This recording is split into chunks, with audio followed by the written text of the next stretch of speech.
Hello guys, today I will discuss about the topic Phazyza. So, what is Phazyza? Phazyza is a fungus which is look like a cup.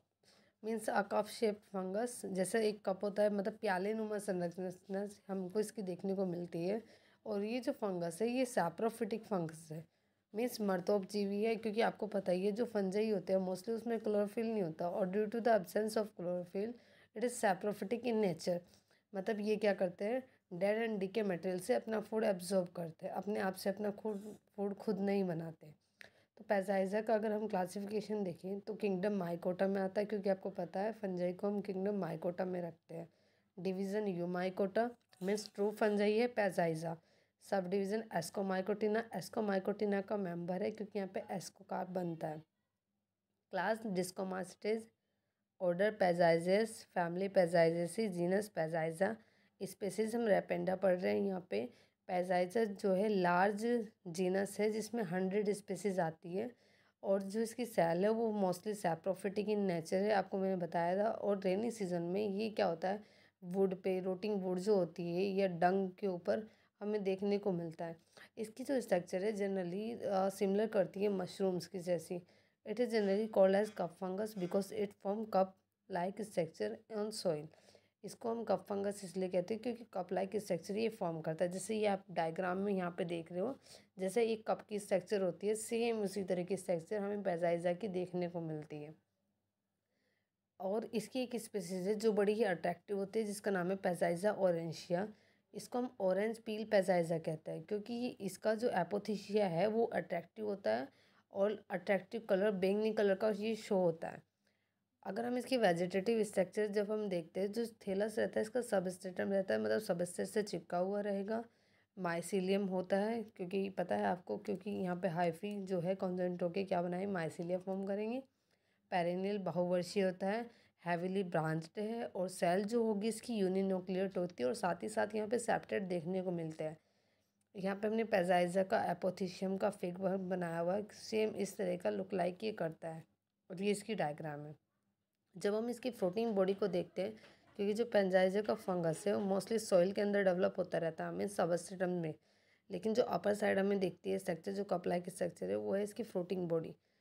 A floating body of species of Phazyza is mostly cup और disc shaped, मतलब cup के जैसी या disc के जैसी होती है जिसको हम क्या कहते हैं apothecium. The apothecium are mostly sessile but sometime stalk, मतलब ये तो ये सबस्ट्रेटम से चिपका रहता है, स्टॉक नहीं होता। लेकिन कुछ स्पेसीज ऐसी भी है जिसमें स्टॉक होता है, जैसे मशरूम में स्टॉक होता है, स्टॉक के ऊपर मशरूम लगी रहती है, लेकिन यहाँ पे स्टॉक नहीं होता। लेकिन कुछ स्पेसीज यहाँ पे ऐसी भी है जिसमें क्या है स्टॉक प्रेजेंट होगा। माइन्यूट टू वेरी लार्ज, छोटे से बहुत बड़ा भी होता है, 0.5 से 10.0 सेंटीमीटर और more than diameter. Brightly coloured है बट लेकिन कैरोटिनॉइड, कलर इसका ब्राइट है, अच्छा दिखता है ये, लेकिन यहाँ पे कैरोटिनॉइड नहीं होता।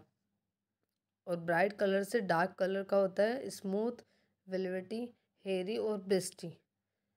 रिप्रोडक्शन की अगर हम बात करें तो जनरली मैं आपको क्लियर कर देती हूँ कि एसेक्सुअल रिप्रोडक्शन यहाँ पे प्रेजेंट नहीं होता है, एसेक्सुअल रिप्रोडक्शन एब्सेंट है, लेकिन एक्सेप्शन भी है।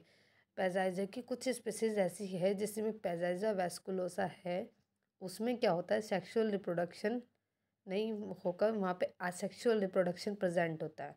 तो पैजाइजा वेसिकुलेसा में क्या होता है एसेक्सुअल रिप्रोडक्शन होता है, लेकिन हम यहाँ पे ये टर्म लिखेंगे generally absent but present in some species. Asexual reproduction आपको पता है कि यहाँ पे कौन सा होगा, कॉनिडिया फॉर्मेशन और बाय द क्लेमाइडोस्पोर फॉर्मेशन। तो जो सबसे पहले बात करते हैं हम कॉनिडिया की। By conidia asexual reproduction by the conidia.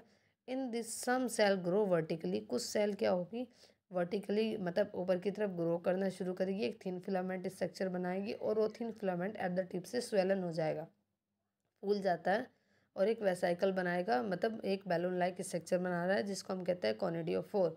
इस कॉनिडियोफोर से क्या बनता है कॉनिडियो बनता है और ये सब होता है फेवरेबल कंडीशन में। अनफेवरेबल कंडीशन में ये नहीं होता। तो मीन्स जो कॉनिडिया बनेंगे in this some cell grow vertically and then at the tip get swollen and form a vesicle which is called as conidia. It form only in favourable condition. The conidial spore form exogenously on the tip of conidiophores. और जैसे ही conidia बनेगा उसका जो mycelium है during the favourable condition germinate हो जाएगा और न्यू पैजाइजा फॉर्म हो जाएगा। सेकेंड हम बात करते हैं बाय द क्लेमाइडोस्पोर। तो अगर हम क्लैमाइडोस्पोर की बात करें, जो थैलस का सेल है, स्पेशली इंटरकैलरी मतलब जो बीच वाली सेल है, उसकी जो सेल वॉल है वो क्या हो जाती है, थिक हो जाती है। साथ ही साथ उसके अंदर का जो मटेरियल है वो भी थिक होना, कंडेंस होना शुरू हो जाता है। और उसके बाद में यहाँ पे ऑयल ड्रॉपलेट वर्क करती है, और जैसे ही फेवरेबल कंडीशन आएगी तो यहाँ पे ये क्या हो जाएगा, जर्मिनेट हो जाएगा माइसीलियम, और जिसकी ऑयल ड्रॉपलेट है जो स्टोरेज का काम कर रही है उसको फूड देने का काम करेगी वहाँ पे। और जो क्लेमाइडोस्पोर फॉर्म होंगे वो अनफेवरेबल मतलब एडवर्स कंडीशन में होते हैं। The chlamydospore are resting thick walled cell that are born on hypha. It formed during unfavorable condition in the cell wall get thick of particular thallus in this mostly intercalary cell wall get thick. Intercalary हो रही है mostly, आप ध्यान रखिएगा, terminal cell नहीं हो रही है। बीच वाली सेल क्या होती है, थिक हो जाती है, और जो साइटोप्लाज्म है साथ ही साथ वो भी कंडेंस होने शुरू हो जाता है। और during the favourable condition it germinate and give rise to new mycelium. ये हमारी पैजाइजा वेसिकुलोसा स्पीसीज़ है जो इस तरह की लुक लाइक करती है। अब बात करते हैं मेन जो कि सेक्सुअल रिप्रोडक्शन है। तो मोस्टली यहाँ पे जो सेक्सुअल रिप्रोडक्शन होता है वो गैमेटेंजियल फॉर्मेशन से नहीं होता, मतलब यहाँ पे गैमेट नहीं बनते हैं, गैमेट एब्सेंट होते हैं। तो यहाँ पे एक प्रोसेस होता है दैट इज सोमेटोगेमी। तो सेक्सुअल रिप्रोडक्शन इन पैजाइजा और also in Agaricus is by the somatogamy. This takes place in fungi where formation of gamete is absent by somatogamy. Somatogamy में क्या होगा, देखो बेटे, दो वेजिटेटिव जो सेल होगी वो पास आएगी और अटैच हो जाएंगी, वहाँ पे एक डाइकैरियन फॉर्म होगा। जैसे आप यहाँ पे ये वाले स्ट्रक्चर जो देख रहे हैं ये डाइकैरियन फॉर्म होता है। और फिर एस्कोजिनस हाइफी बनता है, उस हाइफी से एस्कस मदर सेल बनेगी, फिर दोनों न्यूक्लियस फ्यूज हो जाएंगे और एस्कोस्पोर बनेगा जो कि 8 सेल स्ट्रक्चर है। और during the favourable condition fruiting body form which is called as ascocarp और एपिथीशिया। जैसी फेवरेबल कंडीशन आती है जो फ्रूटिंग बॉडी बन जाती है जिसको हम एस्कोकार्प या एपिथीशिया कहते हैं। अगर हम स्ट्रक्चर देखें फ्रूटिंग बॉडी की तो उसमें 3 पार्ट होते हैं, हाइमेनियम, सब हाइमेनियम एंड हाइपोथीशियम। ये यहाँ पे मैंने फिगर के थ्रू बताया हुआ है डिटेल में। देखो दो यहाँ पे क्या है बेटा, दो फिलामेंट है थैलस के सेप्टेट है जो कि वो जॉइंट हुए एक जगह, दो न्यूक्लियस फिज हो गए, डाई कैरियन बन गए, दो कैरियन मतलब दो न्यूक्लियस स्टेज आ गई। फिर क्या हो गया, उसका हाइफी अचानक से स्वेलन होने लगा, एक एस्कोजिनस हाइफी फॉर्म हुआ। वो एस्कोजिनस हाइफी वहाँ से अलग होके एक टर्मिनल सेल फॉर्म करता है जिसको हम टर्मिनल सेल को एस्कस मदर सेल कहेंगे जो कि 2n स्ट्रक्चर है। उसमें फर्स्टली मियोसिस होता है, फिर माइटोसिस होता है और एक 8 सेल्ड स्ट्रक्चर बनती है जिसको हम एस्कस और एस्कोस्पोर कहते हैं। ये एस्कोस्पोर ये क्या करता है, प्रोटीन बॉडी बनाता है पैजाइजा का। और आप ये देख रहे हैं ये एपोथीशिया है यहाँ पे, और ये है long section, through an apothecium का लॉन्ग सेक्शन हमने कट किया हुआ है।